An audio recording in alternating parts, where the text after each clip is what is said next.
Thank you for the invitation to speak at the 3rd Annual Kiev Jewish Forum. As many of you know, ADL is the oldest anti-hate organization in the world. We have been a leader in the fight against anti-Semitism for more than a century. And today, one of our top priorities is the most modern expression of anti-Semitism, the anti-Semitism and hate that manifests online. For ADL, the online spread of conspiracy theories and hate, often leading to on-the-ground violence, has been shocking but not altogether surprising. We're seeing what once was fringe, extremist, and bigoted narratives become normalized, moving from the margins into the mainstream. In large part, that's because of social media's toxic business model that favors growth and engagement over morality and safety. No industry in the history of capitalism has ever exercised the power that these social media platforms command in terms of controlling the way the world communicates. Social media's amplification of extremism, disinformation, and conspiracy theories, and the complete and utter lack of transparency and accountability around how that amplification takes place poses, I would argue, one of the greatest threats to the safety of vulnerable individuals and marginalized communities worldwide, including the Jewish people.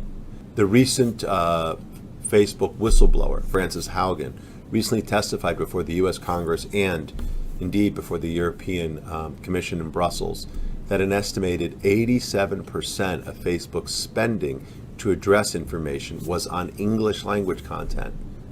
Think about that. Nearly 90% was spent on English language content, despite the fact that English speakers are less than 10% of their users at Facebook. So ADL is looking around the world at this problem.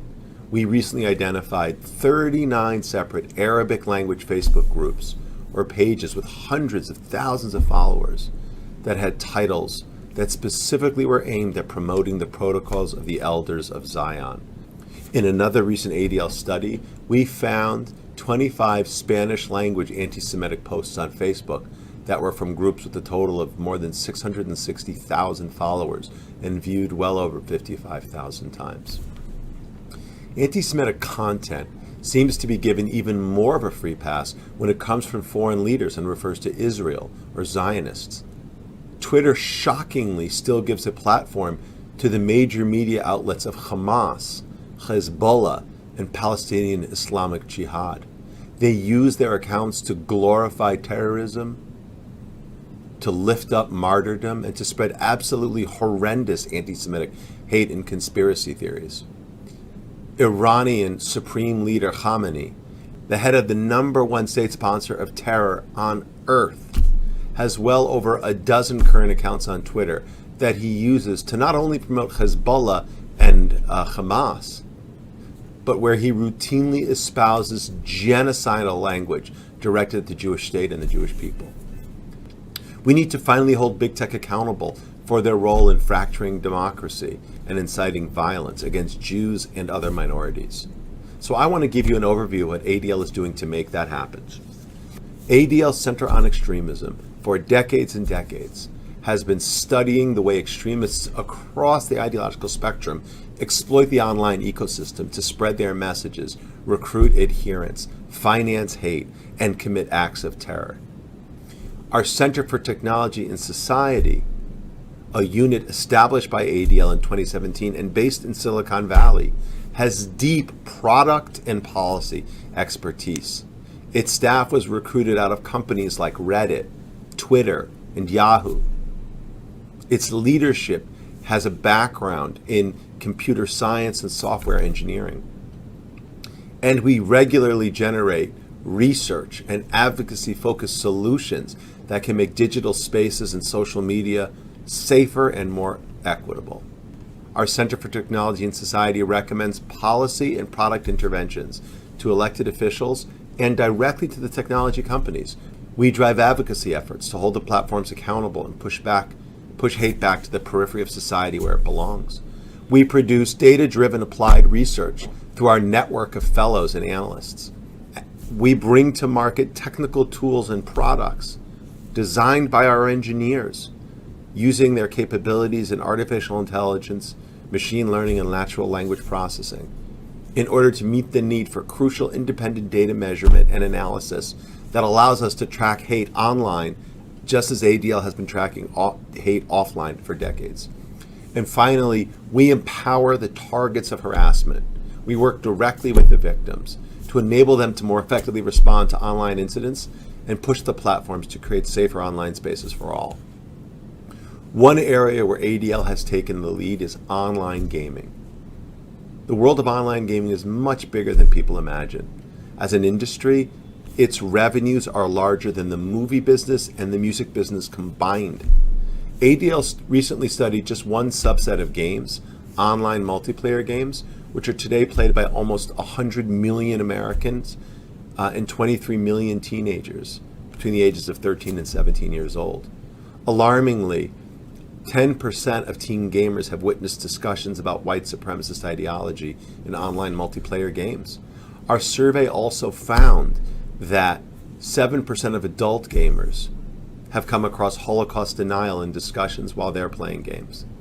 Today, ADL is working with the leading gaming companies, from Microsoft to Electronic Arts to numerous others. Our most recent contribution to the fight against online hate addresses the fact that manipulative design features are one significant way that platforms take advantage of consumers. So last month, ADL introduced our social pattern library, a collection of design principles and user experience patterns intended to reduce hateful content on social media platforms. We've made this library available for free. It can be accessed from our website, adl.org. But it was developed in collaboration with leading user experience designers. We believe platforms should adopt these recommendations if they really do want to break the cycle in which hateful content is amplified through algorithms or similar features. Today, most social media companies engage in content moderation to enforce their policies using both artificial intelligence and human interventions. This year, ADL developed a report card on Holocaust denialism and anti-Semitic content to assess and evaluate the efficacy of these reporting systems. It might not surprise you, none of the platforms got good grades, and some were actually quite poor. Well, we recently did a study and found that nearly 80% of Americans think new laws are needed to hold the social media companies accountable for recommending that users join extremist groups. ADL's developed a strategy that we call the Repair Plan that lays out an integrated agenda, a whole of society strategy to fight online hate and push violence and extremism back into the fringes of the digital world. There are several major components to our repair plan. Number one, regulation and reform that focuses on anti-discrimination measures, increased transparency, and other means of assuring accountability. Number two, enforcement at scale of content moderation. Number three, putting people over profit, which means platforms need to adjust their algorithms and stop recommending or amplifying organizations or content associated with extremism, disinformation, and hate, even if it results in less engagement and less profits. Number four, access to justice, which means changing the laws and the policies and the practices that deny victims meaningful access to the courts. When tech platforms allow perpetrators to abuse their targets, victims often have no place to go in the face of physical threats or emotional injury, let alone financial or reputational harm. Victims and targets have been denied due process because our cyber harassment laws are outdated or don't even exist. That must change. Number five, interrupting disinformation. While we need to end algorithmic amplification of hate, we also need more widespread media literacy and anti-disinformation education for all users at all ages. And then finally, research and innovation is crucial. There must be technology research and innovation aimed at fighting online hate. Just as privacy by design has been promoted with notable success, we think it's time for anti-hate by design to be promoted and widely incorporated into social media platforms. Thank you to everyone watching today for doing your part to address anti-Semitism and hate, both online and on the ground in your communities. and we look forward to working with you and supporting you and all the Jewish people in 2022 and beyond.